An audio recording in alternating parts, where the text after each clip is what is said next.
But I also wanted to get your perspective on something else, Mr. Mayor. You worked with Ana and Cenk, right, at the Young Turks. Recently, Ana has launched her own Substack where she calls herself unaligned. So she's kind of tossed out the I'm a progressive label, right? But I thought this most recent contribution to her Substack was so shocking, a real new low, that I just wanted to ask you about it, because we played on our show a few weeks ago a clip from Ana when I think she was me and Gavin's age. I think she's about 25, 26. So it's a while ago, right? She's been doing this a long time, but she talks about how it was basically journalistic malpractice to put Glenn Beck on television because he was saying a bunch of anti-Semitic, racist, unhinged things on Fox News and riling up a really dangerous group of people who wanted to hear that I just learned you've heard from in your own hometown of North Carolina. She goes on his show again 15 years later to kind of launder his reputation, but then has the audacity to name her response to her critics,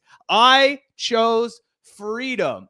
And she comes out here and she says, my openness to diverse perspectives, in addition to my critiques of a few sacred cows on the left, has spurred an entire cottage industry of YouTube channels that thrive off condemning my alleged heresy. That's in reference to us. Disagreeing with my views is one thing, but the orchestrated effort to mischaracterize me is unacceptable and sadly needs to be addressed. I recently had a civil conversation with Glenn Beck, which I'll admit I enjoyed. We acknowledged our differences of opinion, but also found areas of common ground, which I would have never predicted a few short years ago, that allegedly offended a TYT contributor to such an extent that he made a public spectacle out of quitting the network and asked our viewers to abandon us for whatever he'll be doing next. I genuinely wish him luck in his future endeavors. So I just wanted to give you a chance to respond to Ana's call out in her unaligned Substack, Mr. Mayor, where she basically throws you under the bus and says that Glenn Beck is more of an ally to her than you are. And also that I did it for money. Like this is the heresy she's screaming about. She's projecting if I did it for money, why would I leave the money? I don't tell people to go to my YouTube channel.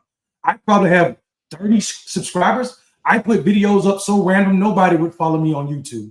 That's the idea that I'm doing it for money is absolutely ridiculous. Oh, whatever the next thing I'm going to be doing is disgusting, because what she didn't say was this contributor who calls a spectacle talking about me, I guess, right? What she didn't say was he's a mayor, he's a political consultant, he's also the founder of Black Male Voter Project, which is the nation's largest organization reaching Black men, which I've always been doing, which I was doing well before them. So this idea that you are upset that I'm protesting against your shift. Furthermore, here's what's beautiful. What she didn't tell the people in her Substack is that her so-called civil conversation, you call me and people on the left religious zealots. She called us religious zealots. Misaligning or maligning people is exactly what she was doing in that post that got her fired up. I'm so this grift where you could be so wrong, get called on it, and the first thing you could do is complain as if it didn't happen is the biggest spectacle that I'm seeing from TYT. And this is the frustration with how I'm so upset that I haven't heard from Cenk. I don't care if I hear from Ana. I never really had a real relationship with her. She means nothing to me in the grand scheme of things as it pertains to relationship-wise or me putting trust in her. It never happened. It never happened. If this message would have came from Rashad Ritchie, I would be heartbroken. But from her, I expect it.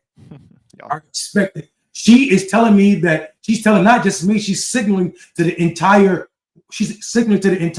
MAGA people that she is friendly to them. She's safe space for them now, because you're not unaligning with them.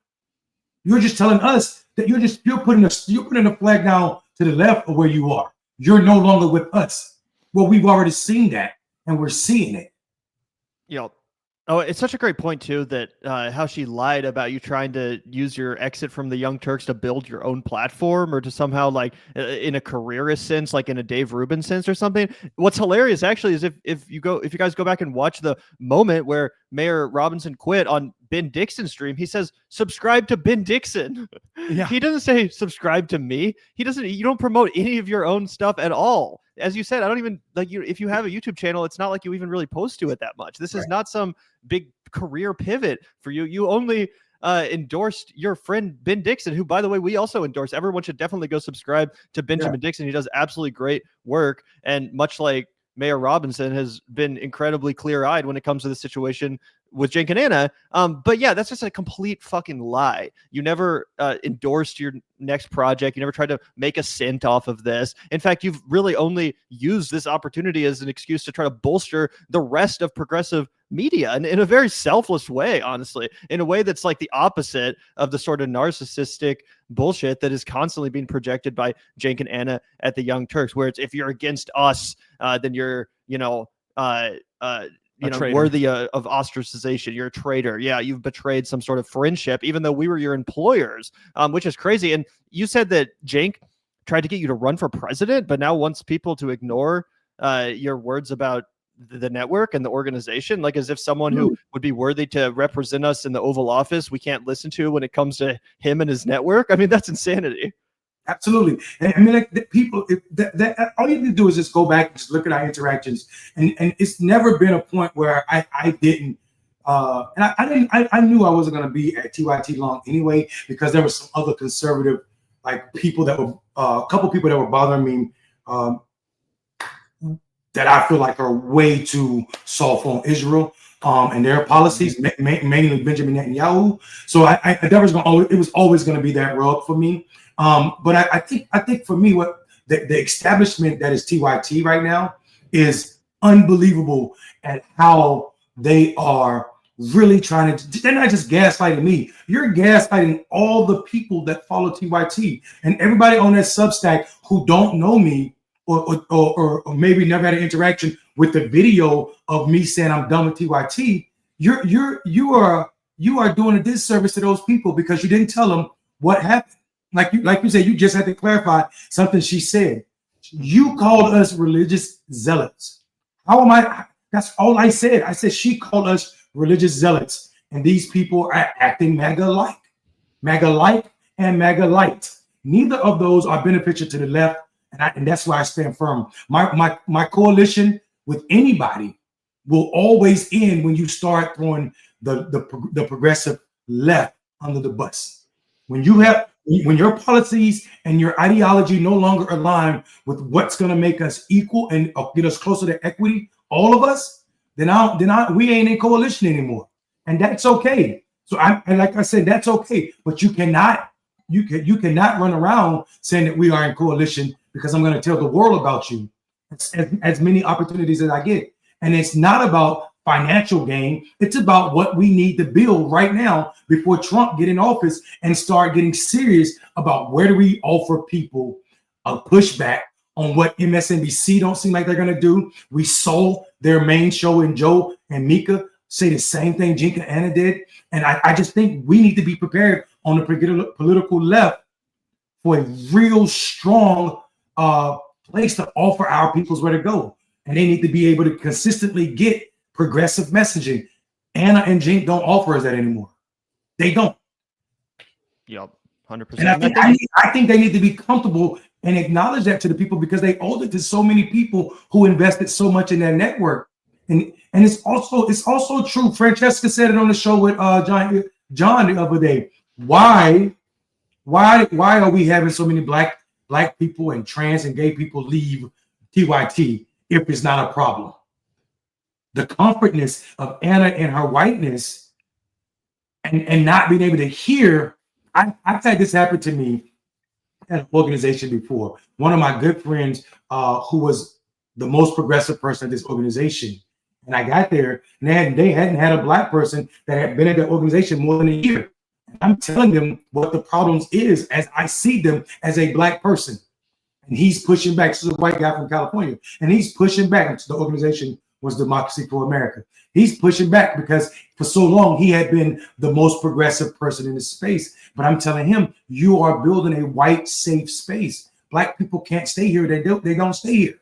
Charlie, one of my good friends, the guy I'm talking about, couldn't see it.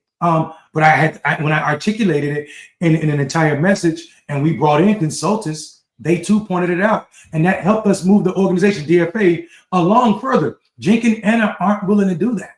They're not doubling down at this point. They're quadrupling down on the fact that they're right. And you need to get in line if you're going to stay here. We gave their asses a pass when we should have smashed them as an entity when they were union busting. Mm-hmm. When they were union busting, we should have shut them down then.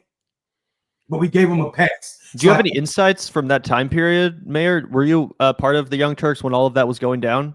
I was not, but I mean, you know, Dan on the internet, Dan from the internet was an editor over there, and he lived through that, right? Like them trying to bust unions as the progressive entity was almost as disgusting as some of the so-called progressive campaigns that were anti-union, anti-campaign workers being a part of unions. So I think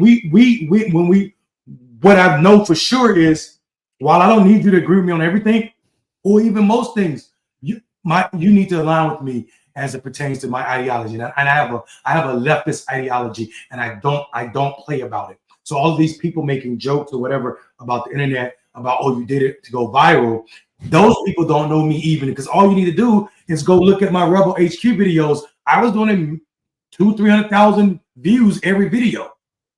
A million. I got videos with over 1 million views. I'm not bragging. I'm pointing out the stupidity in what Anna is saying, the stupidity in that this is about money and about my next move when I already had a comfortable move that didn't require anything. Go ahead. I was just going to say, also, it's hilarious, you know, that she accuses you of having this religious zealotry when it comes to your ideology. In reality, you just have an ideology. That's what she means. You have an ideology that you're willing to passionately defend on principle, which at this point she is not. She has, proudly declared that she no longer has an ideology. She is unaligned and disaffected, or whatever the fuck. You know, I'm just floating out here in the sea of thought with no clear direction. It's like, okay, well, if you're like a fucking cashier at Walmart or something, that's fine. But you're a political commentator, and you have this whole audience of people that are like trying to get a perspective from you, not just like a wishy-washy, mealy-mouthed, both sides bullshit. Like, no, people listen to political commentary for perspective. And of course, she's taking that out on you because you actually do have a perspective, one that you're passionate about, one that you're committed to, and one that you actually have experience to back up. You're not just holding these positions because you feel like it, because it's in vogue. You hold these positions because they're the fucking correct positions that you and your community absolutely need to uplift your quality of life. Like, that's what it's about for people on the left. We see suffer and we see oppression, and we identify the solutions in policy. Those are the policies we champion. It's not about being woke. It's not about being virtuous. It's about helping our common fellow American. Period.